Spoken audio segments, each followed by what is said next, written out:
Listen carefully, because this isn't one of those self-help fairy tales. This is about what really happens after a fight, in the quiet space between two people who once swore they'd understand each other. When emotions cool and silence begins to hum louder than any words, that's when most men, or rather, most people start waiting for peace, for a message, for that familiar tone that says, "We're okay again." But here's the truth that no one likes to say out loud. She won't make peace first. Not because she's cruel, not because she's incapable, but because somewhere along the way, both of you built a system where she doesn't have to. That's where Elias begins his reflection. He tells us about Noah, a friend of his, a calm, reasonable man who always tried to do the right thing. After every argument, Noah would take the blame, say sorry first, and call it being emotionally mature. He'd wait for her forgiveness like a child waiting for permission to breathe again. But what Noah didn't realize was that his peace offerings weren't bringing harmony, they were feeding a pattern that silently taught both of them who held emotional power. In modern relationships, especially now, where emotional intelligence has become a badge of morality, most men confuse surrender with empathy. Society praises sensitivity, but it quietly punishes masculine composure. Everywhere you look on podcasts, in therapy talk, in viral relationship clips, the message is the same. Apologize fast, de-escalate, be the bigger person. But being the bigger person has been rebranded into being the quieter one, the one who folds first. Elias says this isn't about dominance or control, it's about emotional gravity. Every relationship has a center of pull, and once you give it away, it's almost impossible to get it back. That's why he calls the aftermath of conflict the most dangerous moment in any relationship. Not because of the anger, but because of what's silently negotiated in that silence. He remembers a phrase his grandfather once told him: "You can lose a fight and still keep your dignity. But lose your dignity, and every fight afterward is already decided." At the time, he didn't understand it. Now he does. Because when you sit there waiting for her to make peace, what you're really waiting for is validation, a signal that you're still loved. But love built on validation isn't love, it's dependency. And dependency always ends in quiet resentment. So, Elias begins his story, not with a fight, but with a question. Why do we confuse calm with weakness? Because that, he says, is where every cycle of apology begins and where real self-respect quietly ends.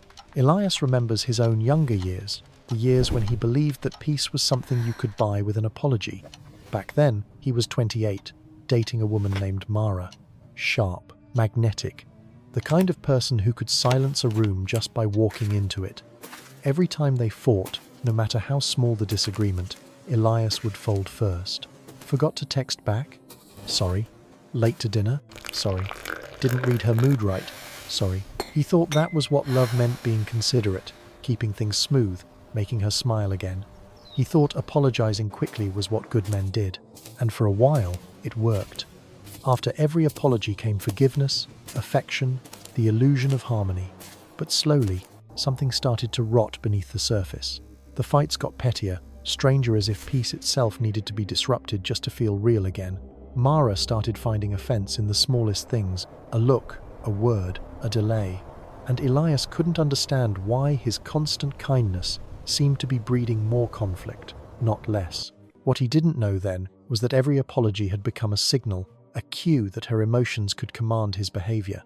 The more he tried to prove his love through surrender, the less she respected it. Not consciously, but biologically, psychologically. Humans aren't drawn to what they can fully control. We're drawn to what we must earn. Elias calls it the politeness trap. It's not just personal, it's cultural. Modern men are told that emotional restraint is toxic and that instant empathy is the new strength. Everywhere they turn, the message is clear: be gentle, be open, be safe. But no one tells them that too much gentleness can start to feel like absence. That safety, without edge, without tension, becomes boredom. Noah was the same way. Every time his partner grew cold, he rushed to fix it, terrified of losing the connection. He apologized not to repair, but to avoid the unbearable silence of disapproval. The silence that feels like failure. But that's how emotional dependency forms, not through love, but through fear of abandonment. Elias says that we've mistaken harmony for submission, that in trying to avoid the storms, Men have stopped being the mountain and started being the weather constantly changing to keep someone else comfortable. But storms are necessary. Without friction, there's no respect. Without tension, there's no polarity. He looks at the camera, almost whispering, "Peace that costs your self-respect isn't peace, it's emotional debt. And one day, you'll wake up realizing you've paid for love with your spine." Elias leans forward, his tone darker now. "Let me tell you what was really happening back then," he says. "It wasn't love, it was conditioning." Every time he apologized, Mara's anger melted. Every time her anger melted, they grew closer again. It felt like reconciliation, but what was actually being reinforced was a silent pattern of control. The brain, Elias explains, doesn't distinguish between emotional validation and behavioral reward. It just records cause and effect. Conflict equals submission equals comfort. He compares it to an invisible classroom where both partners are the students and the teachers. Every gesture, every reaction, every silence teaches the other person what works. When you reward emotional volatility with affection, you're teaching that volatility is a valid form of communication. When you punish composure with distance, you're teaching that calm is dangerous.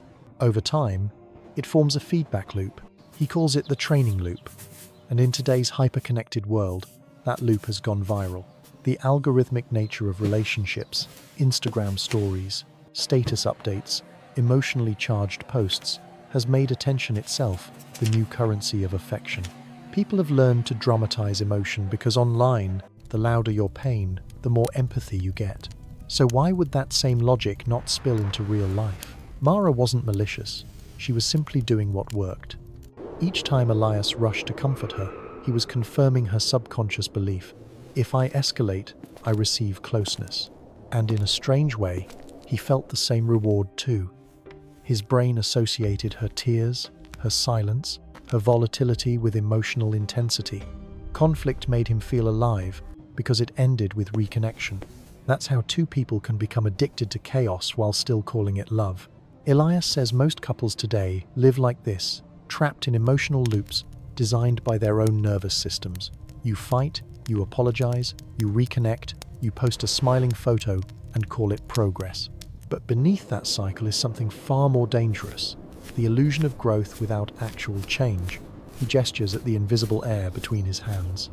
Every time I said, "I'm sorry," just to calm her down, I wasn't resolving the problem. I was teaching her to press the same button again next time. And the scariest part? I didn't even know I was being trained too. I learned to need her disappointment to feel needed. Elias pauses, voice quieter now. That's how submission becomes muscle memory. Not through dominance, not through cruelty, but through routine, disguised as love. Elias takes a deep breath before continuing. The hardest thing to notice, he says, is when love starts changing flavor. It doesn't vanish overnight. It shifts quietly from warmth to obligation, from desire to duty. He remembers the day he realized Mara didn't look at him the same way anymore. She still loved him, sure, but she didn't want him. The spark that once came from admiration had been replaced with comfort, the kind that suffocates. He describes it like gravity reversing. In the beginning, I was the Sunday. She revolved around my energy, my certainty. Then slowly, I became the satellite, circling her moods, her silences, her emotional seasons. That shift, he says, is what kills polarity, the invisible magnetism between masculine and feminine energy, or between any two opposing forces that once danced instead of blended. Without polarity, there's no attraction, just maintenance. He points to something deeper, more cultural. In an age obsessed with equality, relationships have confused balance with sameness. Everyone wants to be safe, to avoid offense, to flatten tension. But tension is what gives love its architecture. It's what separates passion from politeness. The modern relationship, Elias says, has become a negotiation table, two diplomats managing peace instead of two souls exploring fire. He brings Noah's story back into focus. Noah had been married for 7 years, always gentle, always agreeable. His wife, Elena, used to say she loved how calm he was. But slowly, she began poking, testing, pushing, subconsciously searching for proof that he still had a pulse. One night, during one of their endless small fights, she said, "I just wish you'd fight for me sometimes." He didn't understand what she meant. He thought he had been fighting to keep the peace, to prove his love, to never let things explode. But what she really meant was, "I wish you still had a spine strong enough to push back." Ilias pauses, reflecting. Women, men doesn't matter. We're not attracted to people we can control. We crave reflection, challenge, resistance, not hostility presence. He gestures toward the audience as if addressing someone personally. When you remove conflict, you remove polarity. When you remove polarity, you remove respect. And when respect dies, love doesn't end with a scream. It just fades quietly, like light leaving a room. He glances down, half smiling. I didn't lose Mara because she stopped loving me. I lost her because I stopped being someone she could respect. Elias's tone shifts calm, analytical, almost scientific now. You ever wonder why fights can feel strangely addictive? He asks. Because they are. Your body doesn't know it's in a relationship. It thinks it's in survival mode. He explains that every argument sets off a flood of chemicals, adrenaline, norepinephrine, cortisol. These are the same hormones released in danger, designed to sharpen focus and prepare for battle. The problem, he says, is that when the storm ends, the silence afterward feels too quiet, and the brain starts craving another hit. He describes how Mara once told him, "I just want to feel something." At the time, he thought she meant romance, candles, trips, passion, but what she really meant was emotional intensity. The fight itself had become the spark, the proof that they still mattered to each other. When peace felt dull, drama became their drug. Elias calls it emotional chemistry addiction. The pattern is simple. Conflict raises adrenaline, resolution releases dopamine. Together, they create a high, a cycle of chaos followed by calm, tension followed by relief. The more often it happens, the more the nervous system starts to crave it. That's why some couples seem to orbit the same fights endlessly. It's not about the issue, it's about the chemical reward that comes after. He weaves this into a wider truth about modern connection. We live in a dopamine economy, he says. Every notification, every post, every ping on your phone trains your brain to chase micro hits of emotional intensity. So when relationships don't provide that same rush, people unconsciously create it. Drama becomes a way to feel alive. But there's another layer, a gendered dynamic that Elias doesn't shy away from. Women often have stronger emotional recall, he explains, which means they remember not just what was said, but how it felt. When you apologize too quickly, she doesn't record "he cares," she records "I won." And every future fight reinforces that pattern. It's not her fault, it's biology responding to consistency. He pauses for effect. You can't out-reason chemistry. You have to out-pattern it. The only antidote, he says, is composure, not silence, but presence. Emotional control interrupts the chemical chain reaction. When one person refuses to fuel the fire, the brain slowly unlearns the reward. The drama stops paying off, and without the payoff, it fades. He leaned back, voice softening. When you stop feeding chaos, you force peace to stand on its own. It's not as thrilling, but it's real. And real peace doesn't spike your dopamine, it stabilizes your heart. Elias takes a long pause, his gaze distant as though he's watching an old version of himself dissolve. There was a day, he says quietly, when Mara picked a fight over something so small I can't even remember what it was. Maybe it was the restaurant, maybe the tone of my voice. Normally, I'd have gone straight into apology mode, that desperate urge to fix things before they spiral. But that day, I was exhausted. Not angry, not cold, just done performing peace. He recounts the moment, her eyes searching for his reaction, her voice sharp and rising, and instead of explaining or defending himself, he simply said, "If this place doesn't feel right, let's go somewhere else. But I'm not going to apologize for trying." There was silence, the kind that feels like it might break the air. Then she laughed, not mockingly, but with a kind of startled relief. "Finally," she said, "there you are." That was the moment Elias understood something primal. People crave the presence of someone who doesn't flinch at emotional chaos. It's not about dominance, it's about containment. The ability to hold emotional space without collapsing under it. Strength, he says, isn't loud. It's the quiet confidence that doesn't need to win or please, it just is. He draws a parallel to something unexpected, a nature documentary he once watched about wolves. When two wolves clash, the stronger one doesn't always fight.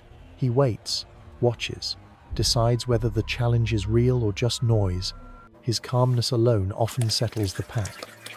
Humans aren't so different, Elias muses. In every relationship, there are tests, and most of them aren't about love, they're about stability. She doesn't need you to conquer her emotions. She needs to know you won't drown in them. That's what Noah eventually learned too. After years of apologizing for everything, he stopped trying to fix feelings and started acknowledging facts. When his wife, Elena, snapped over something trivial, he didn't retreat. He said, "I understand you're upset. I'll be here when you're ready to talk." Then he went for a run, cooked himself dinner, and didn't chase her silence. 2 hours later, she came to him calm, almost embarrassed. The power balance had shifted, not through control, but through self-respect. Elias turns to the camera, voice low but steady. Strength isn't about being right. It's about not abandoning yourself to be forgiven. Real love doesn't need a winner, it needs an anchor. And sometimes, the strongest thing you can do is simply stay still while the storm passes. Elias leans closer to the camera, as if confiding something he's seen too many men forget. "This calmness I'm talking about," he says, "isn't natural. It's trained the same way panic once was." He explains that in the modern relationship, emotional storms aren't always born of hatred or betrayal. They often come from a deeper loneliness. People today are overstimulated and underconnected, he continues.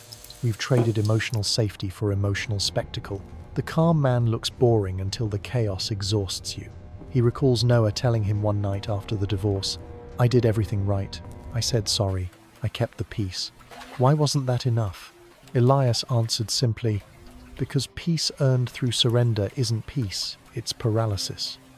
Noah's silence that night said everything. It's the realization every man eventually faces. Being good isn't the same as being grounded. Elias expands the frame beyond Noah. He describes 3 faces of modern love: the new couple glowing with optimism, the middle-aged pair quietly drifting apart, and the divorced man rebuilding himself after years of emotional exhaustion. In every stage, Elias says, the test is the same.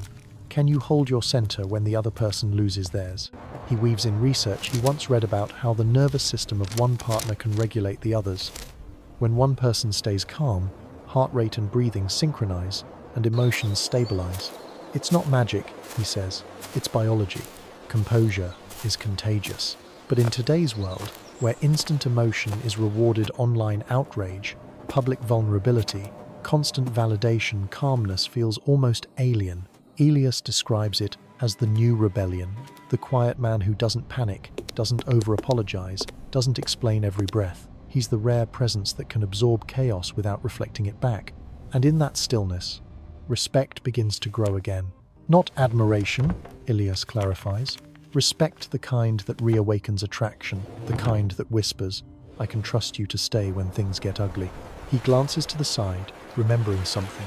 Mara once told me she missed the way I used to look at her before every conversation felt like a negotiation. She didn't realize what she was really missing, my conviction. Elias lets the silence stretch before concluding, "You don't rebuild love by being softer, you rebuild it by being steadier." Because when everything around her is trembling, the one who doesn't shake becomes the safest place in the room. Elias's voice softens now, not lecturing, not explaining, just reflecting. "You can't unlearn the years of apologizing overnight," he says. "The urge to fix, to chase peace, to avoid disapproval, it's muscle memory. It lives in your nervous system like an old reflex. But the same way you trained yourself to submit, you can retrain yourself to stand." He tells us how Noah finally broke the pattern. It wasn't with a grand gesture, no confrontation or argument. One morning, after another silent night, he simply decided not to chase. He made coffee, went for a run, called an old friend, and spent the rest of the day building a piece of furniture he'd been meaning to finish. He wasn't ignoring Elena, he was reclaiming his space within the relationship. When she finally approached him, angry that he hadn't begged for reconciliation, he looked at her and said, "When you're ready to talk, I'll listen, but I won't beg to be heard." And something shifted, not instantly, but deeply. Over the following weeks, she began softening first, initiating conversations, apologizing without prompting. The equilibrium slowly reset. Elias says that's what real peace looks like, not the absence of conflict, but the return of mutual respect. You stop rewarding chaos, he says. and chaos eventually learns to quiet itself. He leans back, voice dropping to a near whisper. This isn't about power. It's about polarity, the natural rhythm of give and take, strength and surrender, that modern relationships keep trying to erase in the name of equality. Equality doesn't mean sameness, it means balance. And balance needs opposites. Elias looks into the distance, eyes thoughtful. Some women, and some men too, have been taught to confuse peace with boredom, stability with indifference. They've lived so long in adrenaline that serenity feels like emptiness. You can't save them from that. You can only stay steady and let them recalibrate to your calm. He pauses, then concludes. If she respects you, she'll return. If she only loved the control, she'll leave. Either way, you win because you've stopped apologizing for existing. The final lines roll like a quiet revelation. Remember, Elias says, she didn't fall in love with your apologies. She fell in love with your presence, the man who had his own world, his own rhythm, his own gravity. Don't lose that to buy temporary peace. Be the stillness she returns to, not the storm that bends to her wind, because real love doesn't demand submission, it demands strength.